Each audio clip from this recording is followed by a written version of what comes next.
Do you recall the day of Pearl Harbor, the bombing when the U.S. got involved in World War II? Yes. Yes, I was in the backyard, and Mother came out and said, "We're at war." And I said, "What war?" And she said, "Pearl Harbor, Hawaii." I said, "Oh my, that's way over in the Pacific. Are they going to come and bomb us?" And Mother said, "Oh no, they can't come here." But at the time, Dad belonged to the Legion, American Legion from World War I. And right away, Dad said, "Oh, well, now we have to have a servicemen's committee. We have to have wardens for blackouts." And he said, "I'd like to go up on the hill." It was near a ice cream place above town. And he said, "We'll build a little hut and we'll look for enemy planes." And it all sounds sort of strange now. And then at school, they had us learn how to, if we got the certain signal, squat down under our desks as if that would help anything. But that was what we were to do. How old were you when the war started? I believe I was probably 13 or 14. I know I was 15 when I got very active with writing to all the servicemen and working with my father on things like that. It was quite thrilling, I remember, because sometimes they wrote me back, and it would be in care of the Servicemen's Committee, Miriam Sollows, and I got a letter. Well, tell us about the Servicemen's Committee. I've never heard of that. The Servicemen's Committee was my father's thought. He said, "We've got to keep track of the men in this war." Mm-hmm. And so they said, "Frank, it's up to you. What would you like us to do?" And he said, "Well, I think we should have a committee. We should take the names down of all the boys that are in the Army, Navy, Marines, etc., and keep track of them, where they are and what they're doing." Of course, later on, when we lost so many, we would go to the families and see if there's something we could do. And then we had the little gold star flags, which a lot of people had. So every Monday night, I did my homework first, and then Dad and I walked down to the town hall, and there were several other people there, and I said, "Where are my letters?" And of course, in the beginning, I didn't get any mail, but the letters were there, and I kept track of their names and where they lived, and some I knew myself because of high school. Mm-hmm. My brother was in the class of 1942. I was 1946. So I was in high school during those years. And it was exciting for me. Mm-hmm. It really was. It was sad because at the Morrow Church, the Methodist Church, the one my grandfather started, we had a funeral, and many times there were no bodies. And so Mother and I were in the choir, and sometimes we knew the boy and sometimes we didn't. Mm.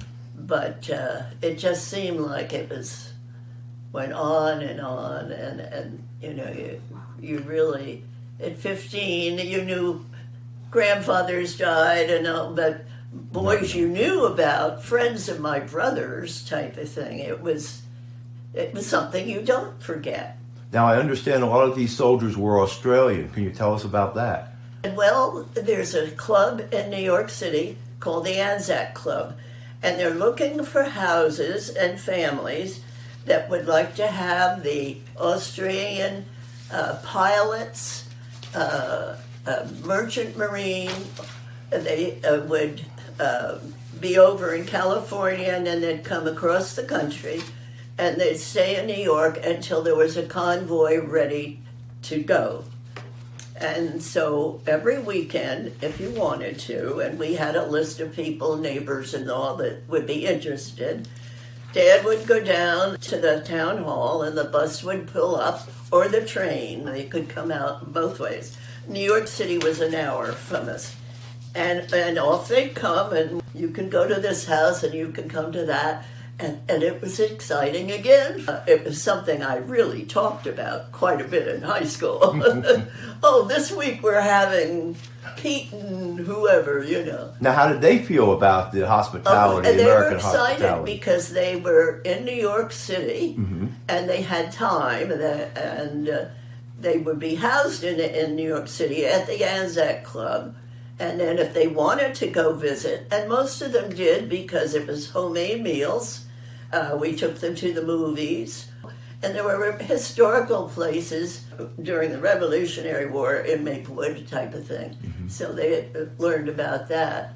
Later on, when we began to have names that were in hospitals around, I started making scrapbooks. For any magazine that had cartoons in it, I would cut them out and in one of those black photographic scrapbooks, send them to these rehab places for them. We did write letters to them, and it's strange, but here I am, 96 today, and I can remember 329114646, and it was my brother's number, because I wrote him very often, and APOs when he was overseas. He first started out in the engineers.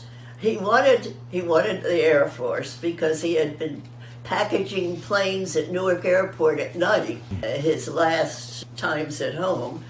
And he'd go to the airport every night by bus, or Dad would drive him or whatever. And it was the midnight shift type of thing. So, It sounds like your whole family was involved in the war absolutely. effort. Tell us how that all began. I think it was Dad that was so excited about the war. But of course, it isn't like we saw it on television. What would come on the newspaper, that's about it. You mentioned that your parents had both been involved in World War I. Yes, they were both involved in the World War I, and Mother was in the Red Cross. And then she found out that if she went into New York every Friday, she could package food for the prisoners of war, because they had food, and some people put in some little homemade things. But she worked all day in New York, going into New York every Friday. And that's when I learned how to cook, because I was in charge of the Friday night meal. I'm impressed that your entire family had a commitment That's why to I service. think I remember it so well. It wasn't just an occasional thing.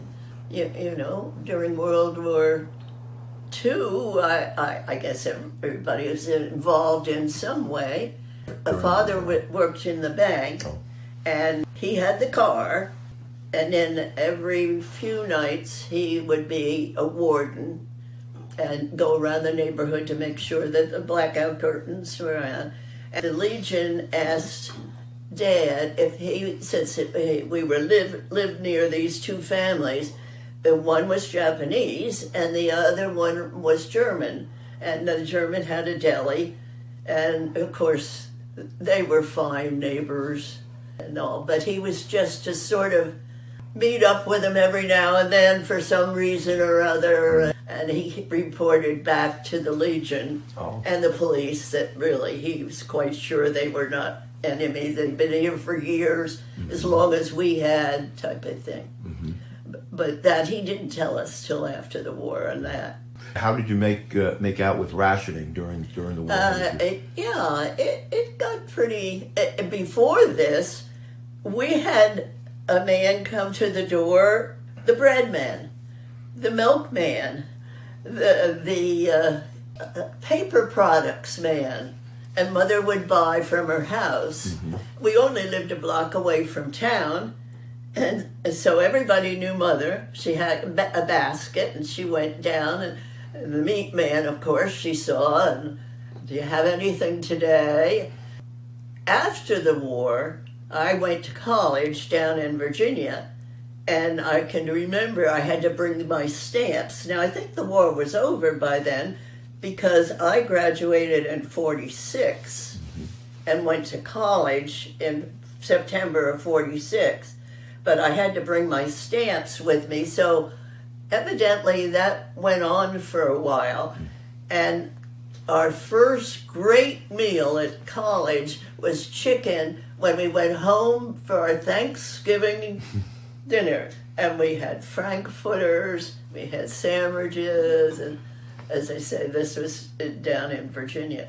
So that first year, we still had stamps then, because I had to bring my stamps to I think it did go on for a while after the war, yeah. Well, your father, you said your father was an air raid warden during the war. That was basically his job, right? Yes. Mm-hmm. And he loved the job. Sounds like he did, yeah. He did. Yeah. He also went up on the hill, and most of the Legion men would volunteer, and they had to study the silhouettes of all the airplanes, and they go up at night and stay there one night, and then somebody else would take their place. But that was what the Legion did. And of course, they were watching for enemy planes. Enemy planes. They never came, but No. they did their job anyway, right? They did say that we did have two men land down on the beaches of New Jersey, but they caught them, and they were let off by a submarine. Now, what they were going to do, I don't know. Mm-hmm. Did you ever have a sense of being deprived of anything because of the rationing or the war? Didn't. No, I think we were the whole town was very patriotic. But How did you hear about the war being over? And how did you feel about that? my father had to drive down to Newark and get into the traffic. Well, Dad said, we've got to get into the spirit. And the war is over. So we all got in the car, and we got halfway down to Newark, which was about a half an hour away. And that was where the traffic started. And we were there almost all day trying to get through the traffic to get back home. It was like what I would think New Year's Eve would be in New York City. Yeah. Mm-hmm. And we found out when my brother would be coming into New York City. Mm-hmm. Dad got right on the boat there. I'm going to go in and get my son home. Well, we were there early morning. We waited all day. We saw him come down, and he could visit with us. And then he went to Fort Dix